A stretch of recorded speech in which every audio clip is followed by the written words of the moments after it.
शिव महापुराण की कथा कहती है, 3 वृक्ष, 3 पशु, 3 पक्षी और 3 जलचर पितरों के तुल्य होते हैं। बहुत ध्यान देना शिव महापुराण की इस पितृ शांति शिव महापुराण को जो आप सुन रहे हो नैमिषारण्य से, बहुत ध्यान से सुनो। पितृ दोष है, इसके लक्षण क्या है? घर में अशांति होना, घर में 4-5 लोग रह रहे हैं, जरा जरा सी बात में क्लेश हो, समझ लो पितृदोष है। पितृदोष 1 रुपया कमा कर लाओ, 1.25 रुपए खर्च हो, खूब पैसा आए हाथ में दिखे ही नहीं, समझ लेना पितृदोष। 4 दिन दुकान अच्छी चले, बाकी के समय बैठना पड़े, समझ लेना पितृदोष। घर में बच्चे चिड़चिड़े हो जाएं, गलत संगति में डूब जाएं, समझ लो चिड़चिड़ हो रहे हैं, पितृदोष। घर के बच्चे माता पिता का आदर ना करें, सम्मान ना करें, तेज आवाज में बात करें, समझ लो पितृदोष।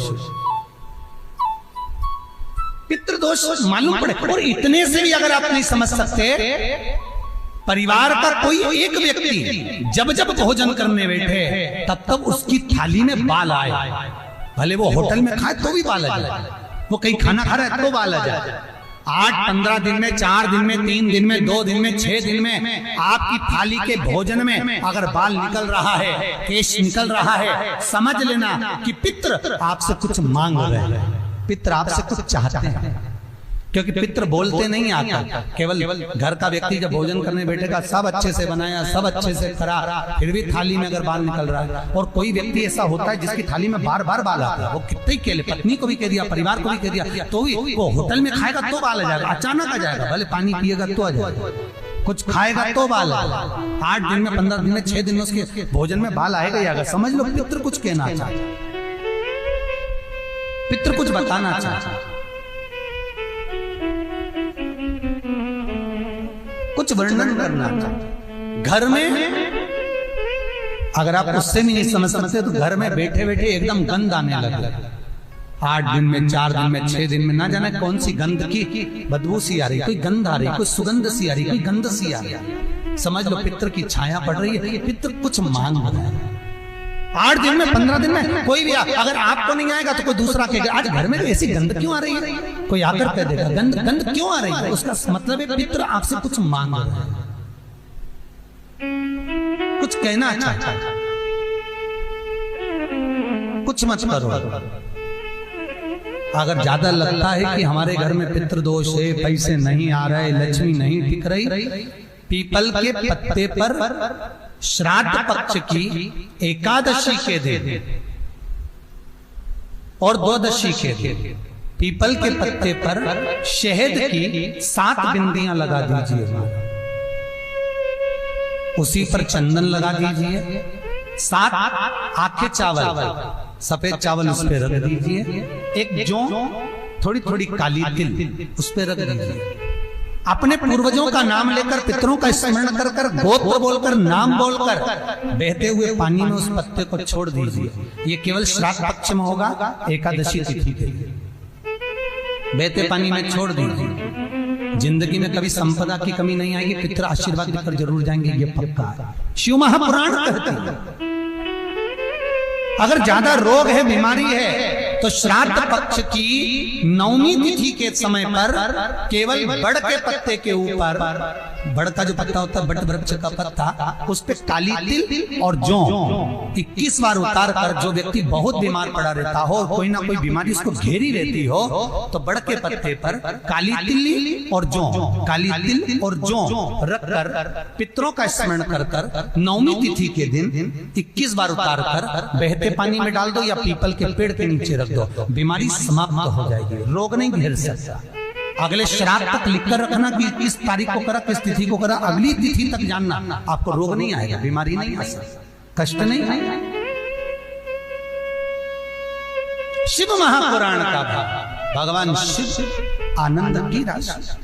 तो 3 वृक्ष, 3 पशु, 3 पक्षी और 3 जलचर ऐसे हैं जिनको पितृ माना है।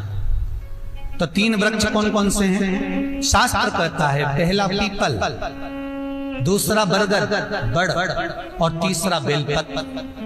इन 3 वृक्ष के नीचे श्राद्ध पक्ष में पितरों का निवास हो जाता है। इन 3 वृक्षों के नीचे 3 वृक्ष पितरों के तुल्य हैं। पहला पीपल, दूसरा बट वृक्ष, तीसरा बेलपत्र का बेलपत्र का।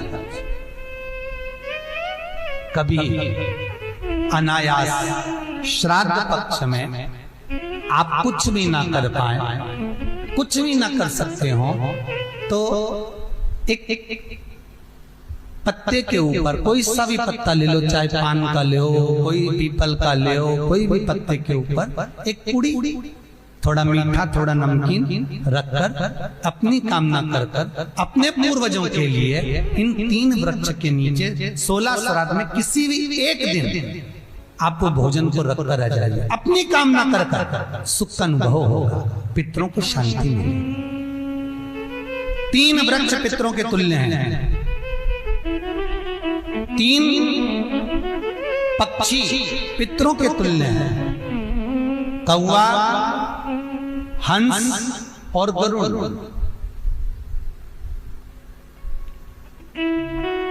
एक कौवा और एक स्वान, कुत्ता, ये 2 ऐसे होते हैं जिनको 20 मिनट पहले, आधे घंटे पहले, 1 दिन पहले, 24 घंटे पहले, 48 घंटे पहले क्या होने वाला होता है कौवे को और स्वान को भान हो जाता है। क्यों?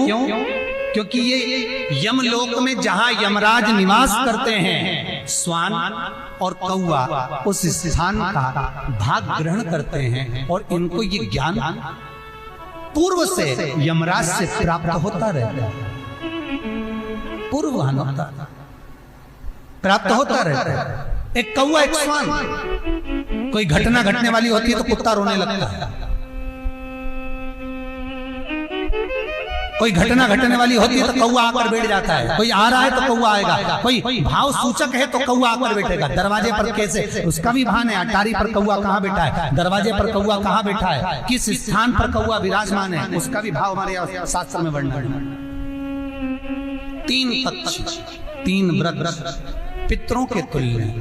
पक्षियों में कौवा, हंस और गरुड़, ये पितरों के तुल्य जो अधोगति में मर जाते हैं, जिनको पिंड नहीं मिलता, तर्पण नहीं होता, ब्राह्मण का भोज नहीं मिल पाता, जो मर जाते हैं, जिनका अंतिम संस्कार तक नहीं होता, जिनकी गति बिगड़ जाती है, ऐसे जीव कौवे के अंश में प्रकट होते हैं, जो पूर्ण फल लेकर जाते हैं। पितृलोक में जगह नहीं होती, बैकुंठ में जगह नहीं होती, कहीं अगर जगह नहीं है देवलोक में तो इनको कौवे के अंश में, गरुड़ के अंश में या हंस के अंश में डाल दिया जाता है। महाराज फिर अगला वर्णन किया, 3 पशु, कुत्ता, गाय और हाथी, ये पितरों के तुल्य होते हैं। शिव महापुराण की कथा कहती है अगर श्राद्ध पक्ष में गया नहीं जा सकते तो गाय के मुख में गयासुर ने वर दिया था कि गाय के मुख में अगर कोई गया नहीं आ पाएगा तो गयासुर 16 दिन गाय के मुख में निवास करेगा। और गाय के मुख में श्राद्ध के समय पर अगर कोई रोटी देगा, श्राद्ध के समय पर जो भाग देगा उसको गया जी में पिंड करने का पुण्य फल प्राप्त होगा। ये गयासुर का वर गौ माता के लिए था। तो गाय के मुख में 16 दिन तक गया क्षेत्र का पिंड का भाग प्राप्त होगा। कुत्ता, गाय और हाथी। स्वान को रोटी क्यों देते हैं? क्योंकि स्वान पितरों को अपना भाग प्रदान कर देता है। स्वान भक्ता नहीं है, चुका देता। फिर 3 जलचर है महाराज जो पितरों के तुल्य हैं। मछली, कछुआ और नाग। पिंड जो बनाया जाता है वो पानी में दिया जाता है। मछली जिसको पाती है वो पितरों को प्राप्त होता है। कछुआ श्रावण के इस 16 श्राद्ध के अंतर्गत कछुआ यदि आपके दिए हुए भाग को पा लेता है तो वो जीव उसी समय पर तर जाता है। और महाराज नाग, वो शिव महापुराण की कथा कहती है, 3 वृक्ष, 3 पशु, 3 पक्षी और 3 जलचर पितरों के तुल्य होते हैं। बहुत ध्यान देना शिव महापुराण की इस पितृ शांति शिव महापुराण को जो आप सुन रहे हो नैमिषारण्य से, बहुत ध्यान से सुनो। पितृ दोष है, इसके लक्षण क्या है? घर में अशांति होना, घर में 4-5 लोग रह रहे हैं, जरा जरा सी बात में क्लेश हो, समझ लो पितृदोष है।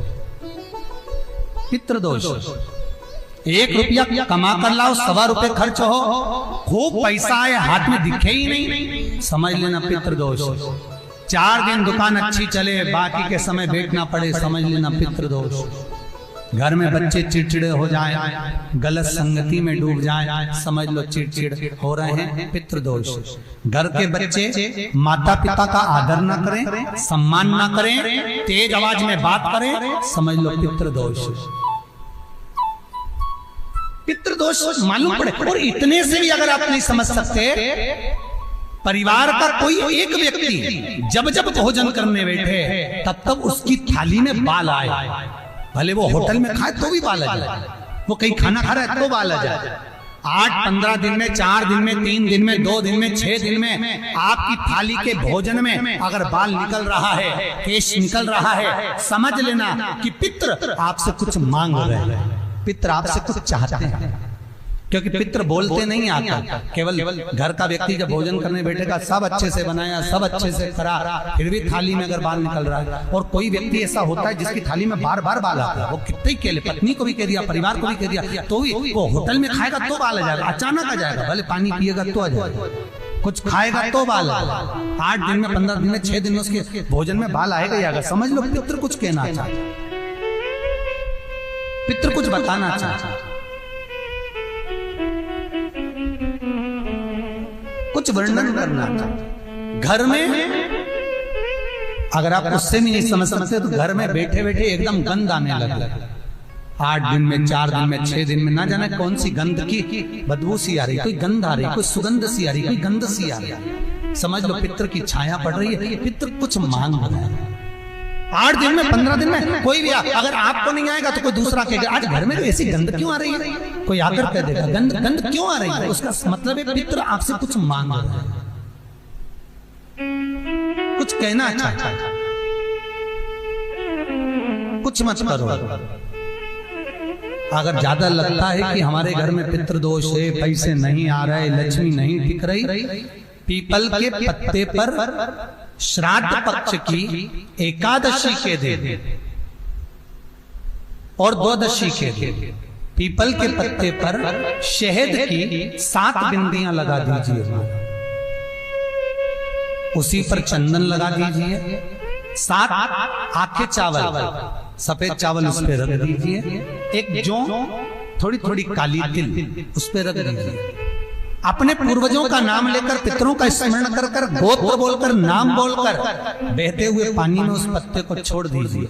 ये केवल श्राद्ध पक्ष में होगा, एकादशी तिथि के लिए बहते पानी में छोड़ दीजिए। जिंदगी में कभी संपदा की कमी नहीं आएगी, पितर आशीर्वाद देकर जरूर जाएंगे, ये पक्का है। शिव महापुराण कहते हैं।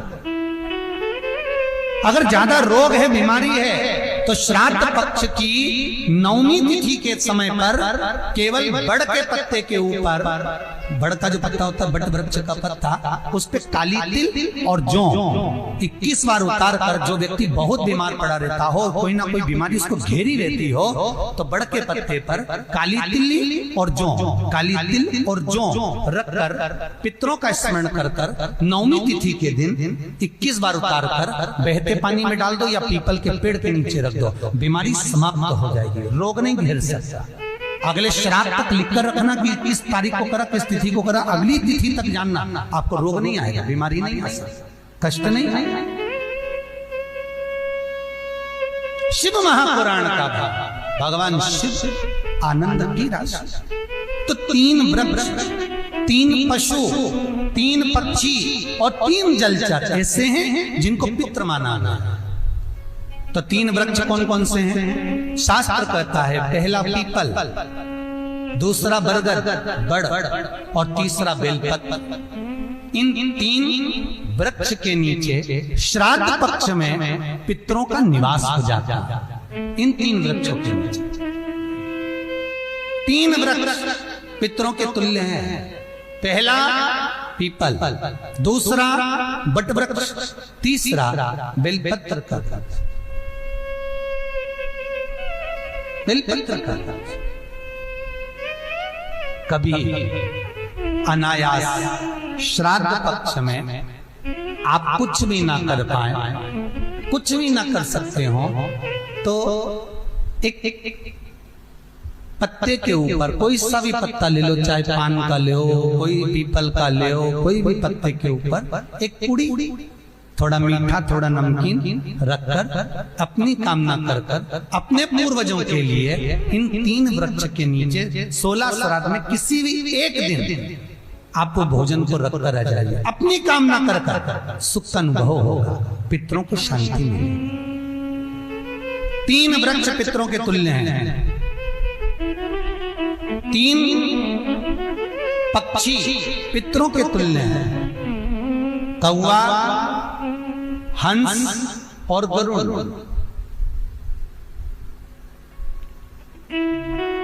एक कौवा और एक श्वान, कुत्ता, ये 2 ऐसे होते हैं जिनको 20 मिनट पहले, आधे घंटे पहले, 1 दिन पहले, 24 घंटे पहले, 48 घंटे पहले क्या होने वाला होता है, कौवे को और श्वान को भान हो जाता है। क्यों? क्योंकि ये यमलोक में जहां यमराज निवास